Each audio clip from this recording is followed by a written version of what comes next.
নমস্কার বন্ধুরা, সকলকে আমার চ্যানেলে স্বাগত। পেনশনারদের অতিরিক্ত পেনশন বৃদ্ধি সংক্রান্ত এই মুহূর্তে একটি অত্যন্ত বড় খবর সামনে এসেছে। কি সেই খবর, খবরে কি কি বলা হয়েছে, সকল কিছু আজকের ভিডিওতে বিস্তারিতভাবে আলোচনা করব। ভিডিওটি পেনশনারদের অতিরিক্ত পেনশন বৃদ্ধি সংক্রান্ত অত্যন্ত গুরুত্বপূর্ণ, তাই প্রথম থেকে শেষ পর্যন্ত অবশ্যই ধৈর্য সহকারে দেখবেন এবং ভালো লেগে থাকলে অবশ্যই একটি লাইক করবেন এবং সকলের সঙ্গে শেয়ার করবেন। আর সেই সাথে এই চ্যানেলে যদি প্রথমবার হয়ে থাকেন এই রকমের ইনফরমেটিভ ভিডিও আরও দেখার জন্য যারা এখনও পর্যন্ত এই চ্যানেলটিকে সাবস্ক্রাইব করেননি তারা অবশ্যই চ্যানেলটিকে সাবস্ক্রাইব করে নিতে ভুলবেন না। তাহলে চলুন আমরা বিস্তারিত জেনে নিই।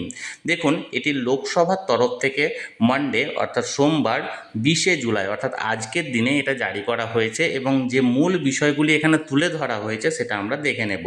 দেখুন, list of question for oral answer অর্থাৎ কী কী প্রশ্ন এখানে মিনিস্টারদেরকে করা হয়েছে এই রিলেটিং টু ইপিএস 95 পেনশন অর্থাৎ ইপিএস এমপ্লয়িজ প্রভিডেন্ট ফান্ড যে স্কিমটা আছে বা এমপ্লয়িজ পেনশন স্কিম আছে, সেই পেনশন স্কিমের আন্ডারে বেশ কিছু প্রশ্ন এখানে লোকসভাতে তোলা হয়েছে।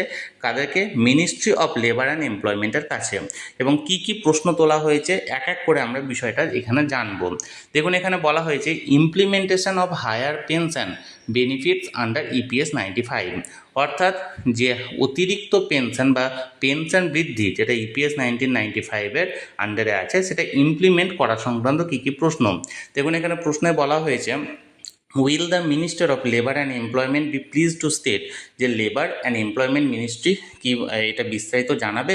কি কি প্রশ্ন? দেখুন, number A, the details of the measure taken by government to facilitate the implementation of higher pension benefit for eligible employees of exempted establishment under the Employees Pension Scheme 1995 in accordance with the judgment of the Supreme Court of India in the Sunil Kumar 2022 case.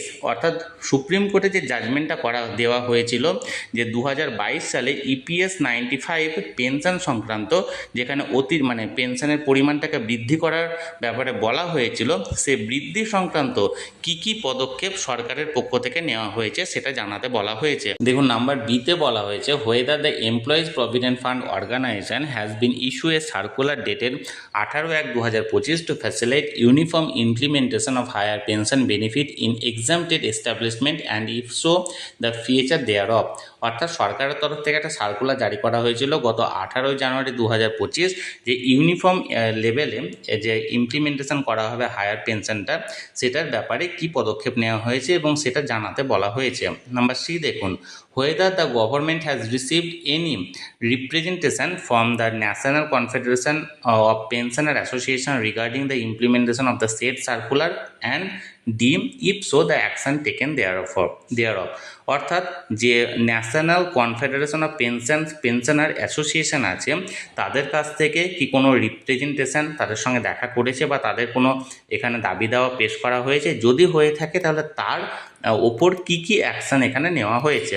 দেখুন, এখানটা তার সঙ্গে বলা হয়েছে pension on higher wedge অর্থাৎ অতিরিক্ত মজুরি সংক্রান্ত পেনশন বিষয়ে এখানে বলা হয়েছে। আরও প্রশ্ন করা হয়েছে will the minister of labour and employment be please to state, যে লেবার অ্যান্ড এমপ্লয়মেন্ট মিনিস্ট্রি কি জানাবে কি কি। Number A, whether the government propose to implement the High Court judgment with respect to nullify the circular of Employees Provident Fund Organization implementing the pro rata for calculating the pension on higher wage, and if so the details of action taken thereon। অর্থাৎ গভর্নমেন্টের তরফ থেকে হাইকোর্টে যে অর্ডারটা দেওয়া হয়েছিল এবং সেখানে বলা হয়েছিল এমপ্লয়িজ প্রভিডেন্ট ফান্ড অর্গানাইজেশন অর্থাৎ ইপিএফও যে প্রো রেটা বেসিসে ক্যালকুলেট করা হবে পেনশন হায়ার মজুরির উপর, অর্থাৎ উচ্চতর মজুরির ওপর একটা প্রো রেটা বেস করে হায়ার বা অতিরিক্ত পেনশন ক্যালকুলেট করা হবে, এই সংক্রান্ত হাইকোর্টের তরফ থেকে যে জাজমেন্ট দেওয়া হয়েছিল সেই জাজমেন্টের উপর কি কোনো পদক্ষেপ নেওয়া হয়েছে। নাম্বার বি দেখুন, whether the government proposed to direct the EPFO to implement the said judgment across the country and if so the details thereof। অর্থাৎ গভর্নমেন্টের তরফ থেকে ইপিএফওর তরফ থেকে এই জাজমেন্টটা কি গোটা মানে সমগ্র দেশ জুড়ে নেওয়া হচ্ছে এবং যদি নেওয়া হয়ে থাকে তাহলে তার ডিটেলস প্রোভাইড করতে বলা হয়েছে। নাম্বার সি দেখুন, whether the government proposed to revise the pension on higher wakes wrongly fixed on the basis of pro rata and if so the details thereof। অর্থাৎ গভর্নমেন্টের তরফ থেকে যে প্রপোজাল দেওয়া হয়েছিল যে পেনশনটা হায়ার ওয়েক্সের উপর দেওয়া হবে সেটা রংলি ফিক্সড করা হয়েছে, অর্থাৎ ভুলভাবে ফিক্সড করা হয়েছে, প্রো রেটা বেস করে মানা হয়নি এবং তার ডিটেলসটা জানাতে বলা হয়েছে। নাম্বার ডি দেখুন, whether the government consider that the EPFO is duty bound to ensure the welfare of the labor and pensioner and if so the details of action taken thereof। অর্থাৎ গভর্নমেন্টের তরফ থেকে ইপিএফ অর্থাৎ employees provident fund অর্গানাইজেশনের তরফ থেকে যে labour and পেনশনারদের যে হায়ার অ্যাকশন নিতে বলা হয়েছিল পেনশন সংক্রান্ত সেটার ডিটেলস দিতে বলা হয়েছে।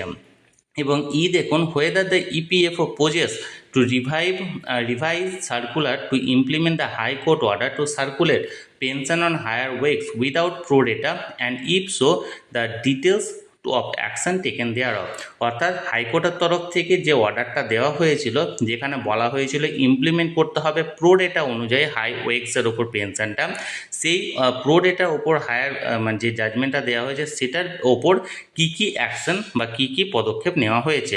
এবার এর পাশাপাশি দেখুন এখানে আবার EPS 95 সংক্রান্ত আরও বেশ কিছু প্রশ্ন এখানে করা হয়েছে। দেখুন, with the minister of labour and এমপ্লয়মেন্টের তরফকে আরও জানাতে বলা হয়েছে number A, whether the demand of the EPS 95 pension agitation committee for a minimum pension of rupees 7,500 per month along with dearness allowance has been pending for a long time and if so the details thereof।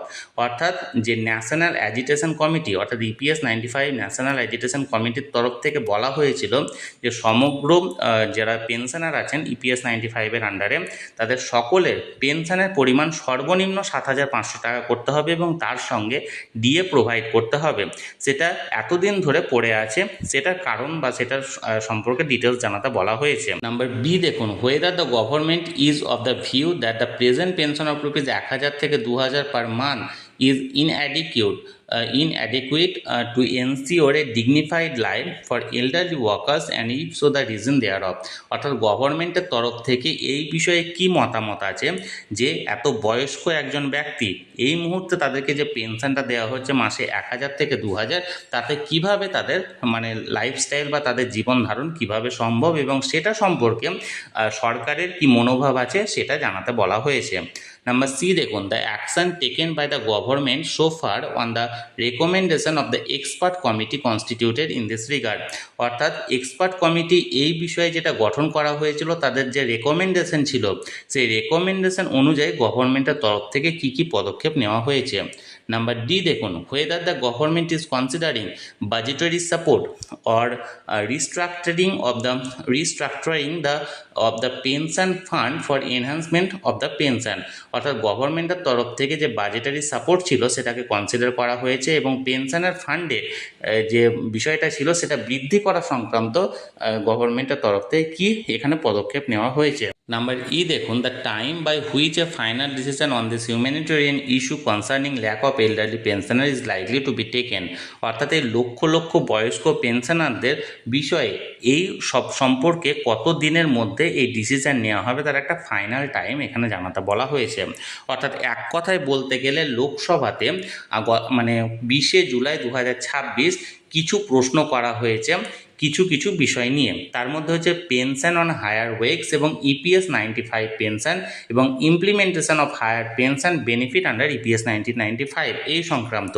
এবং সেখানে labour and মিনিস্ট্রির তরফ থেকে বেশ কিছু প্রশ্ন এখানে চাওয়া হয়েছে যার উত্তর তাদেরকে জানাতে বলা হয়েছে যে এই বিষয়গুলি, যেখানে মূলত যে বিষয়গুলি আছে প্রথমত যে বিষয়টা হচ্ছে সেটা হচ্ছে EPS 95 পেনশনের অন্তর্গত 2022 সালে যে সুপ্রিম কোর্টের রায় দেওয়া হয়েছিল সেই রায় এখনও পর্যন্ত কেন মানা হচ্ছে না। 2 নম্বর হচ্ছে হায়ার ওয়েক্সের ওপর প্রো রেটা বেসিসে যে হাইকোর্টের রায় দেওয়া হয়েছিল এবং সেখানে হায়ার পেনশন ইস্যু করার ব্যাপার বলা হয়েছিল সেটা কেন মানা হচ্ছে না। এবং 3 যে বিষয়টি সেটা হচ্ছে বর্তমানে একজন ইপিএস পেনশনার মাসে মাত্র 1,000 থেকে 2,000 টাকা পেনশন পাচ্ছেন এবং সেই পেনশনে তাদের মতো বয়স্ক মানুষদের জীবন ধারণ করা কিভাবে সম্ভব এবং সেই অনুযায়ী যে ইপিএস 95 ন্যাশনাল এডুকেশন কমিটির তরফ থেকে যে সর্বনিম্ন পেনশনের পরিমাণ 7,500 টাকা এবং তার সঙ্গে ডিএ ইনক্লুড করার বিষয়টি জানানো হয়েছিল, সেই ব্যাপারে সরকারের কী পদক্ষেপ নিয়েছে বা এখনও পর্যন্ত কী চিন্তাভাবনা করছে এই বিষয়ে বেশ কিছু প্রশ্ন এখানে রাখা হয়েছে। প্রশ্নগুলোর উত্তর এখনও পর্যন্ত মিনিস্ট্রি অফ লেবার অ্যান্ড এমপ্লয়মেন্টের তরফ থেকে দেওয়া হয়নি। আমি সবসময় চোখ রাখবো যে মুহূর্তে এই প্রশ্নের উত্তরগুলো মিনিস্টারদের তরফ থেকে দেওয়া হবে আমি সেই মুহূর্তে আপনাদেরকে ভিডিওর মাধ্যমে জানিয়ে দেব। তাই যারা যারা এখনও পর্যন্ত চ্যানেলটির সঙ্গে যুক্ত নেই অবশ্যই চ্যানেলটিকে সাবস্ক্রাইব করে চ্যানেলটির সঙ্গে যুক্ত হয়ে যান। আর এই ভিডিওটি ভালো লেগে থাকলে অবশ্যই একটি লাইক করুন এবং সকলের সঙ্গে শেয়ার করুন। আর সেই সাথে অবশ্যই চ্যানেলটিকে সাবস্ক্রাইব করে রাখুন। ধন্যবাদ, দেখা হচ্ছে পরের ভিডিওতে।